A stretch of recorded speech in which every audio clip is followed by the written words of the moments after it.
সুপ্রভাত। বৃষ্টি মুখরিত এক সকালে নতুন একটা মিনি ব্লগে তোমাদের সকলকে স্বাগত জানাচ্ছি। ঘুম থেকে উঠে ফ্রেশ হয়ে বারান্দায় এসে দেখি ওয়েদারের এই কন্ডিশন, অঝোরে বৃষ্টি হচ্ছে। তারপর যথারীতি চলে এসেছি কিচেনে, সংসারের কাজকর্মের মধ্যেও ঢুকে পড়েছি। কানে এদিকে শুনতে পাচ্ছি বৃষ্টি যেন ধীরে ধীরে বাড়ছে। আগের দিন দুধটা গরম করতে ভুলে গেছিলাম, তাই সকাল সকাল দুধটা গরম করে নিলাম, যদি কেটে যায় এই ভয়ে।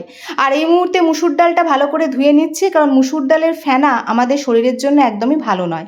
কাজের ফাঁকে মর্নিং টিটা নিয়ে চলে এসেছি, আর ওদিকে বৃষ্টি এখনো হয়ে যাচ্ছে। ঘড়ি তো আর থেমে নেই, কোনতেওকে নির্দিষ্ট সময় তার কাজের জায়গায় পৌঁছতেই হবে, তো সেই কারণে বৃষ্টি মাথায় নিয়েই বেরিয়ে পড়লো। আর আমি এদিকে নিজের ব্রেকফাস্টটা নিয়ে চলে এসেছি, তো চলো এখন ব্রেকফাস্টটা করে নিই। রান্নাঘরের আপডেটটা ভাবলাম ছোট্ট করে তোমাদের সঙ্গে শেয়ার করে নিই। রান্নাবান্না অল্প কিছু এগিয়েছে, বাকি জিনিসগুলো সব জোগাড়ও হয়ে গেছে। আর আজকে সকাল থেকেই যেহেতু বৃষ্টি ছিল, তাই আমাদের হেল্পিং হ্যান্ডদের আসতেও একটু দেরি হয়েছে। রান্নাঘরের কাজকর্ম মিটিয়ে এই মুহূর্তে ওপরে এলাম, আর আসার আগে বানিয়ে আনলাম দুধ চা। আজকে হঠাৎ করে একটু দুধ চা খেতে ইচ্ছা করছিল, তাও আবার চিনি দিয়ে। তো চলো এটা ফিনিশ করে পরবর্তী কাজগুলো সারি। আজকে যেহেতু আমার হেল্পিং হ্যান্ড আসেনি, সেই কারণে এখন ডাস্টিং ক্লিনিংয়ের কাজটা করে নিচ্ছি, এরপর যাব আমি ফ্রেশ হতে। এখন এই বিকেল 4:30 মতন বাজে।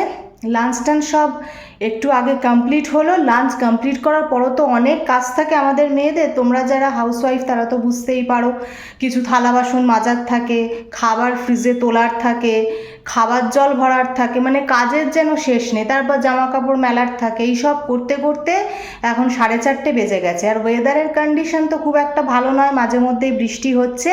আর হাতে গোনা মাত্র কয়েকটা দিন বাঙালির শ্রেষ্ঠ উৎসব দুর্গাপুজো আসতে চলেছে, আর ওয়েদারের এই কন্ডিশন। আর যারা প্রতিমা গড়ার কাজ করছেন তাদের কি সমস্যা, কিভাবে কালার করবে, কিভাবে সব শুকাবে। যদিও এখন ফ্যান বা অনেক অত্যাধুনিক প্রযুক্তি বলো বা যাই বলো ব্যবস্থাপনা রয়েছে, কিন্তু তা সত্ত্বেও প্রকৃতি তো একটা আলাদা জিনিস, তাই না? তারপর লাস্ট মিনিট শপিংয়ের ব্যাপারও রয়েছে। তো কি আর করা যাবে, আজকের দিনটাও তো এইভাবেই ব্যস্ততার ভেতর দিয়েই কাটলো। আর বুঝতেই পারছো এখন চলে এসেছি মিনি ব্লগটা এন্ড করার জন্য। আর তোমরা লাইক, শেয়ার, সাবস্ক্রাইব করে আমার পাশে থাকো, আমাকে একটু ইন্সপায়ার করো, যাতে আমি আমার চ্যানেলটাকে এগিয়ে নিয়ে যেতে পারি আর তোমাদের জন্য নিত্য নতুন মিনি ব্লগগুলোকে নিয়ে আসতে পারি।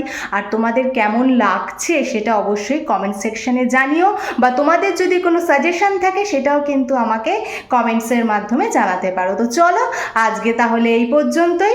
ভালো লেগে থাকলে লাইক, শেয়ার, সাবস্ক্রাইবটা করে দিও। আজকের মতন টাটা।